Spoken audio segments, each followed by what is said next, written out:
歡迎瀏覽香港廢人嘅頻道。大家鍾唔鍾意聽故事呢？今次嘅故事係由幾個男人、一隻牛製造咗一啲白色嘅液體開始嘅。大家好啊！唔知各位有冇飲過十字牌嘅牛奶呢？我相信十字牌呢個牌子嘅牛奶對香港人都唔會陌生嘅。冇錯，我哋今次就係為大家介紹十字牌嘅荒廢牛奶嘅廠房啦。咁個故事就係喺1953年嘅時間啦。咁就神樂會收到咗一隻乳牛啦。咁佢哋就喺呢個地方開始製造牛奶啦。咁喺1953年至到58年，咁佢哋又陸陸續續收到咗好多嘅乳牛。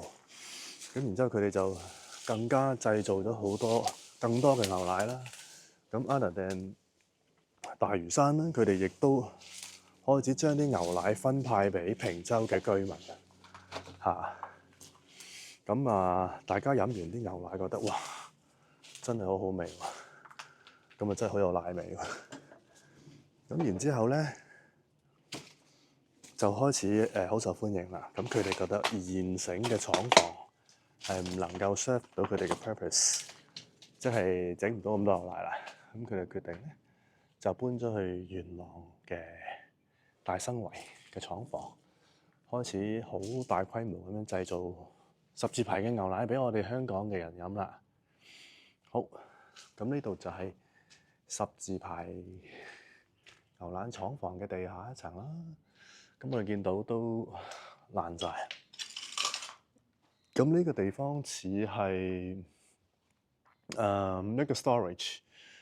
咁有啲鏟泥機啊，唔同嘅機器啊、車啊、搬運嘅嘢喺度啦。咁亦都有啲建材啊嚇。咁但係都係喺呢個深山嘅地方。好，我哋行過啲鋼筋，係呢度都有好多凳。呢啲係咪有啲架喺度咧？裝牛奶嘅架，佢哋以前裝牛奶嘅架都係鐵嚟嘅喎，唔係好似而家咁嗰啲膠咧。你睇下，佢哋之前裝牛奶嗰啲架咧會生鏽嘅。呢度都有一大紮。好，咁我哋上一上面睇下咩環境先，等陣再見。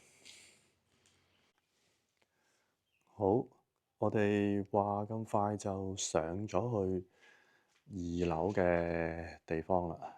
咁呢度應該似係一個製樽嘅地方，所以大家見到其實一眼望落去，其實呢度全部地方都係樽嚇。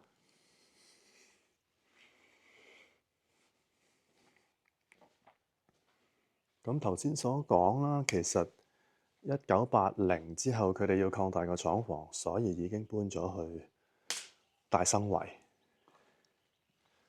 咁就呢度就係1980年之後開始荒廢㗎啦。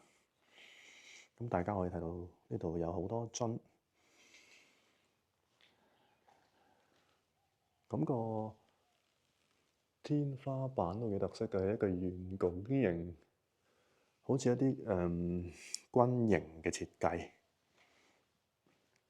好，我哋不如攞一個樽望一望，究竟係點樣嘅嗱？佢呢度都有講到啦，其實係十字牌大嶼山嘅係。咁呢一邊就係 TM， 係啦，污糟。好，呢度都荒廢咗一段時間啦。以前曾經都有非常之多嘅蝙蝠嘅。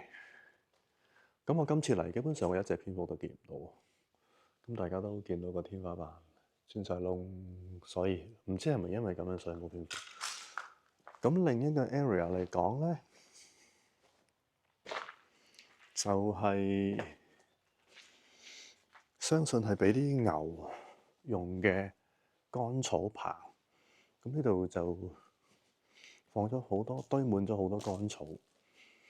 咁都非常之多，同埋好高。以前都係個天台，其實上面全部都係蝙蝠，但係今次嚟都係唔知係咪天氣好定係天氣壞，所以冇啊，一隻都冇。咁呢度有個牛奶嘅瓶啊，鐵瓶嚟嘅。咁唔知係咪就係將啲牛奶啱啱揸出嚟嘅時候放落去？好，咁大家都真係望一望呢個位，其實都真係好靚。咁喺呢度發現咗啲比較奇怪嘅嘢喎。大家有冇見過一啲咁大個嘅玻璃樽啊？佢上面咧又冇標到十字牌嗰個 label 落去。我有少少覺得會唔會係佢賣去其他地方咁或者賣去俾啲酒店啊、酒樓啊，所以佢哋就唔需要落 label。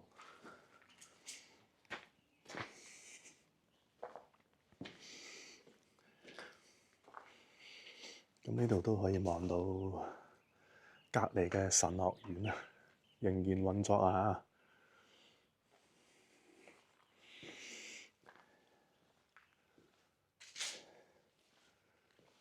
呢度係啦，咁我哋等陣再帶大家去一個神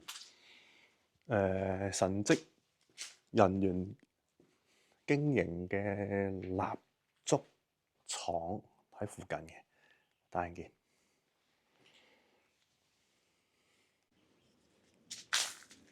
好，我哋呢度咧就應該係一個牛棚嚟嘅。好，我哋進入個牛棚啦。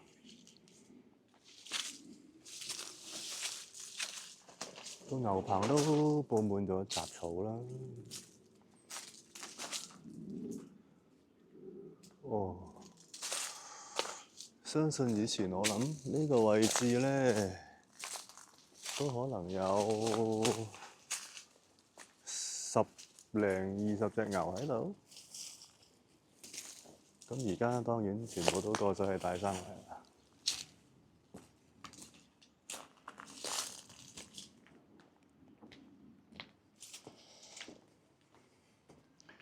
咁大家可能都會喺度睇到一啲牛棚嘅嘢喺度啦，有啲水，有啲裝水嘅地方啦。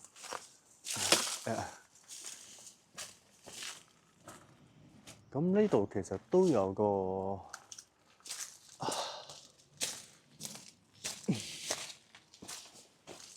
幾特色嘅地方嘅。嗱，呢度就係俾啲牛飲水嘅地方。呢度大家知唔知係一個咩地方？佢閂咗道門嘅。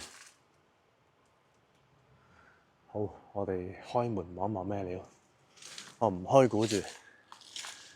咁啊，係人入嘅地方嚟嘅。估唔估到？呢度個鎖都幾隨意嘅。嗱，準備開估啊！仲開唔開到啦？而家唔知咁多年冇開。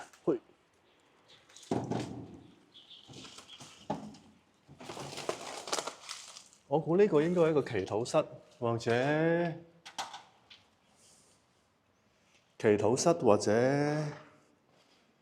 呢啲地方唔係告解嘅，我相信。咁就有啲凳啦，有個耶穌像啦，有個十字架，咁有個寫住歸真嘅幕譜啦，咁上面都幾好高下嘅喎。上面有個窗啦，上面有個窗啦，大概就係咁樣啦。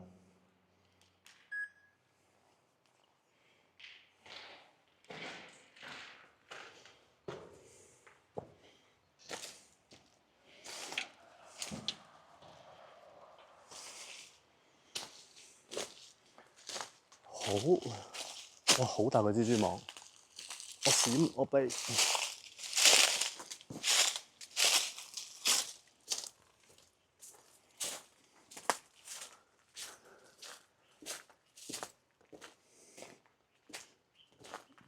好，咁我哋牛棚呢個位置介紹到呢度先，等一陣再見嚇。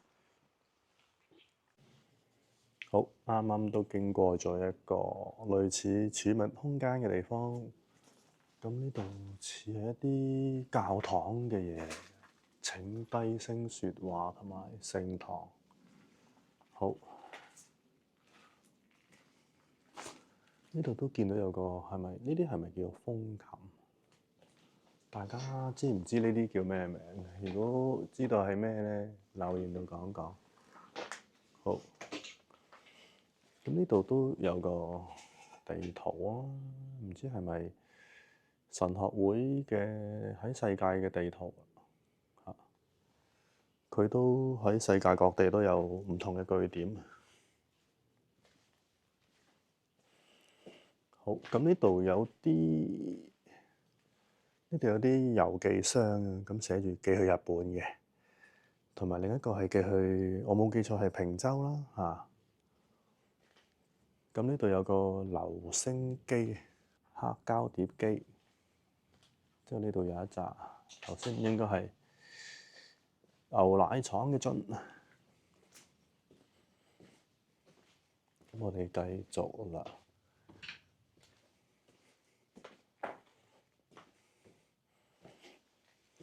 咁呢度都冇乜特別嘢。呢度好似有個整麵嘅機。同埋呢度有一紮牌，唔知關唔關啲牛事？係咪每一隻牛一個牌？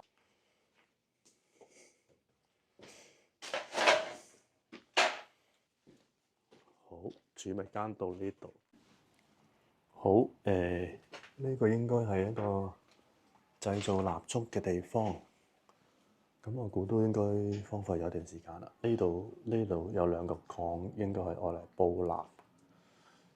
咁然之後再入去呢間房，咁做都係好多有啲好神，好多耶穌啊、聖母啊嗰啲喺度啦，大家見到。咁始終呢度都係一個神聖嘅地方嚇。咁佢哋啲蠟燭係咁樣嘅，以前啲蠟燭咧係會咁樣燙開嘅嚇。咁呢度都有好多燙開咗嘅蠟燭，我諗以前應該好靚嘅，而家好少見到係咁樣設計。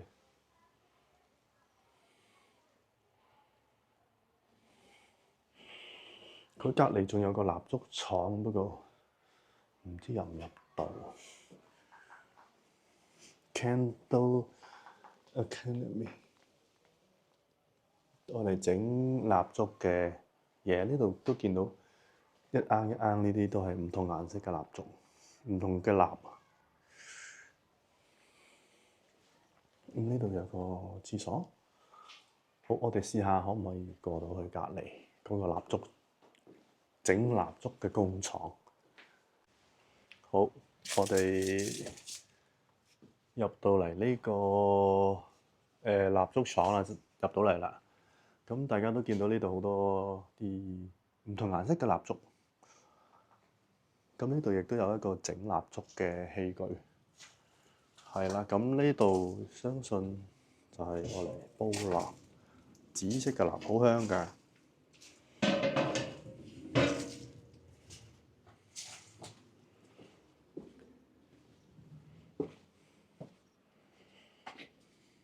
好，呢度都有一啲，我估呢啲就係 raw material，即係佢哋整蠟燭其實係 from 呢啲一條條嘅蠟咯。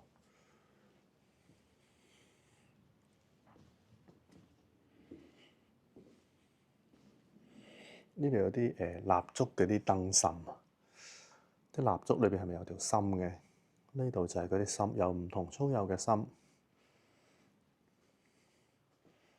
哇！而家香港仲有咩地方係整蠟燭㗎？真係一門手藝嚟。